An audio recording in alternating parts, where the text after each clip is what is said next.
Come on, I'll show you some more stuff.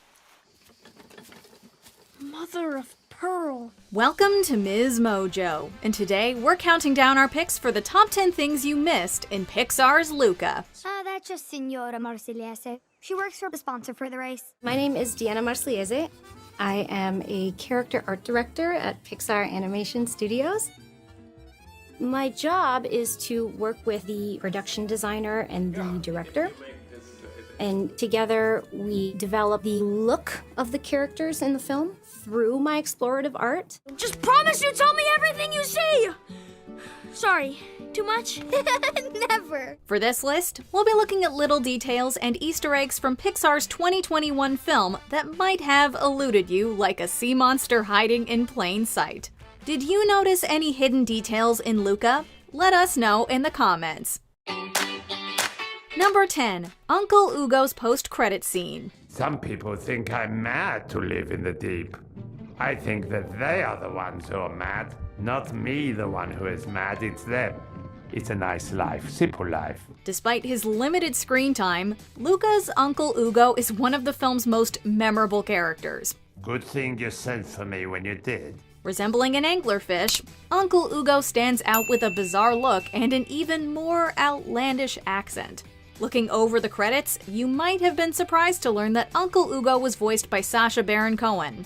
Although, this makes perfect sense in retrospect. Those who stayed beyond the credits were treated to an additional scene between Uncle Hugo and a little fish. You get to hear me talk. I can talk without stopping sometimes for maybe 12 hours. And you get to listen, so you're lucky. Whether intentional or not, this mirrors another post-credit scene from another underwater Pixar film, Finding Nemo. Similarly, that film wrapped up with an actual anglerfish creeping up on Blenny from the shark support group.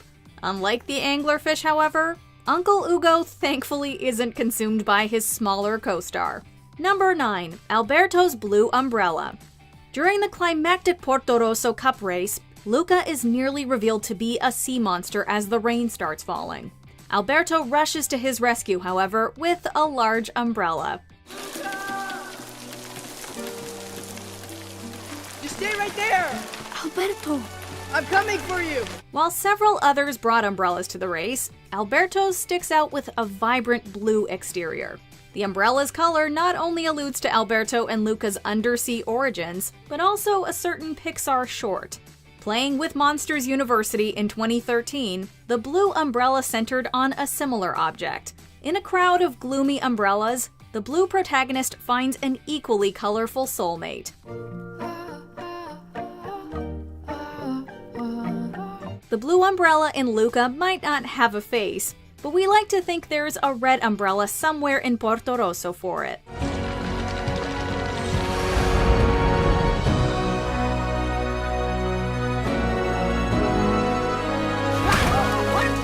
Whoa! You really are crazy! Number 8. Pizza Planet Vehicle. With exception to The Incredibles, the Pizza Planet truck has popped up in every Pixar feature. Luca continues this tradition, albeit with a few tweaks. As is the case with many small Italian towns, the streets of Porto Rosso weren't built to accommodate huge vehicles. Most people get around using bikes and Vespa scooters. It's Signor Vespa! There are also a few Piaggio Appes, which are kind of like larger three-wheeled Vespas used for commercial purposes. During the Porto Rosso Cup race, a Piaggio Ape can be spotted with a familiar rocket on top. We doubt there's a Pizza Planet restaurant at Porto Rosso though. Since the film takes place between the 50s and 60s, maybe Pizza Planet started as a little Italian eatery before being franchised in the States. You are clear to enter. Welcome to Pizza Planet. Number 7.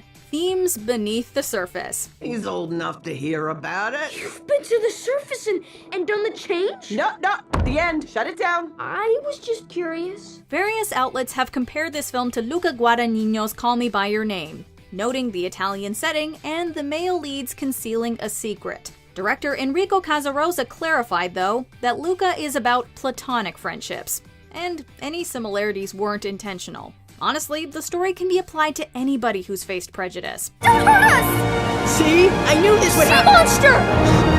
Did you hear that? This way. Luca? It could also be seen as an allegory for puberty. Luca's at the age where most young adults start to notice their bodies developing. Of course, the changes Luca endures on dry land are even more apparent. Luca's also at the point where some parents tell their children about where babies come from. Or, in Luca's case, where boats come from. What's on your mind? I was just wondering, where do boats come from? At least he didn't ask where butts come from. Wow, that's a pretty big butt. Oh, look at me! I'm gonna go touch the butt! Number 6. The Pixar Ball. Draped in yellow with a blue stripe and a red star, the Pixar Ball made its debut in the 1986 short Luxo Jr.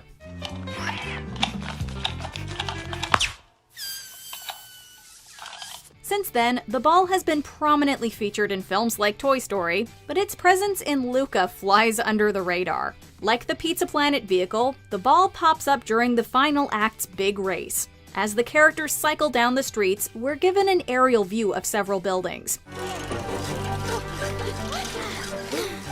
The Pixar Ball is visible atop one roof, although you may need a pause button to catch it. We're not sure how the ball got on the roof, but we wouldn't be surprised if Luca's mom kicked it up there. I have an idea. Honey? Hey guys, can I play too? Number 5. Porco Rosso references.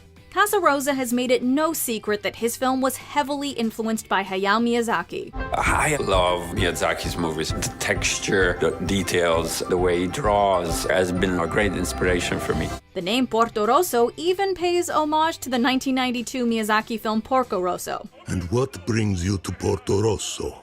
Oh, funny you should ask. That's not the only nod to Porco Rosso, as both films take place against period Italian backdrops and center on protagonists with animalistic features. Like Porco, Luca and his friends compete against an egotistical villain with a catfish-like mustache. Here's a new one. You look like a catfish. A catfish! Huh? They're bottom feeders, and they also have two sad little whiskers. Also, like many characters in Studio Ghibli films, Luca and Alberto are fascinated by vehicles. So this is how machines fly? Sí. And they're big towns called cities? Sí. Like even bigger than Porto Rosso? Like Genova. Literally 20 times bigger. Instead of planes, though, they have their eyes on a Vespa. Miyazaki's impact can additionally be found in the film's designs, which drew inspiration from stop-motion features as well. The result is one of the most unique-looking Pixar films to date. Number 4. The obligatory A113 reference. Oh, guys, look!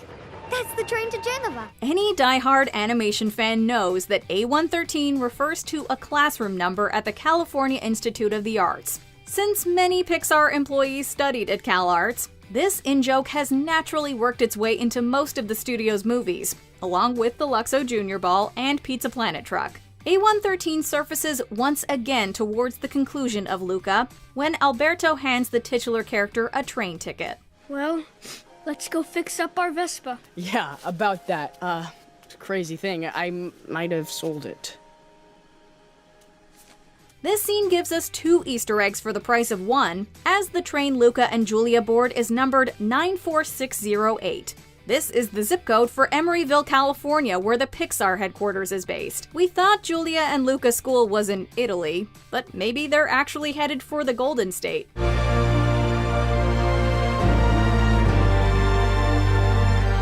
Number 3. Cinema Italiano. To give Luca an authentic Italian feel, the filmmakers watched several cinematic classics.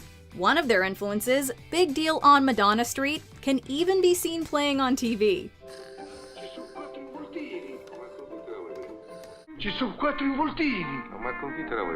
Porto Rosso is decorated with several movie posters, which all tie into the story's themes, setting, and time period. Gregory Peck and Audrey Hepburn ride a Vespa scooter on the Roman holiday poster. Disney's 20,000 Leagues Under the Sea is visible on another poster. One of the more obscure classics referenced is La Strada, which won Italy the Academy Award for Best Foreign Language Film. Attacco del Monstro Marino or Attack of the Sea Monster, is likely a nod to Creature from the Black Lagoon. In this case, however, the creature looks more like Uncle Hugo. Hugo? Number 2. La Luna connections. And every night, we'll sleep under the fish. The fish. Good. Of all the previous Pixar projects, Luca shares the most in common with La Luna.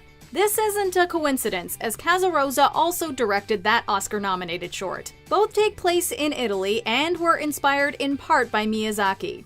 Some of the characters even look similar, especially Giulia's father Massimo and Bambino's papa. Visuals aside, the moon plays a key role in Luca and La Luna. After meeting Giulia, Luca becomes increasingly fascinated by outer space. Then what are all those? Stars, like the sun. Giant raging balls of fire. So Alberto was wrong. And stars are circled by planets. At another point, Alberto claims that he touched the moon once. Anchovies. They go there to sleep. Really? Yeah, and the big fish protects them. I touched it once. I don't know, it felt like a fish. This seems unlikely since Alberto doesn't even know what the moon is. If Bambino could reach the moon with a ladder, though, we suppose Alberto's story isn't that far-fetched, aside from the whole fish in the sky thing. Before we continue, be sure to subscribe to our channel and ring the bell to get notified about our latest videos. You have the option to be notified for occasional videos or all of them. If you're on your phone, make sure you go into your settings and switch on notifications. Number 1. Niccolo Patera. Giulia's room contains a few Disney references, including a Pinocchio book and a doll resembling Donald Duck. Among Giulia's music collection, there's a record for an artist named Niccolo Patera. We'd be shocked if this wasn't a reference to Nick Patera, a voice artist who rose to fame on YouTube. I work in the sets department building anything that's not a character. So, if we were building this, I'd be building couches and walls and props and sets and stuff. And so it is essentially the same thing as sculpting with clay, but sculpting in the computer. He demonstrated his remarkable vocal range in One Man Disney Movie, an epic mashup of Mouse House songs, and his cover of A Whole New World, singing Jasmine's part in a falsetto.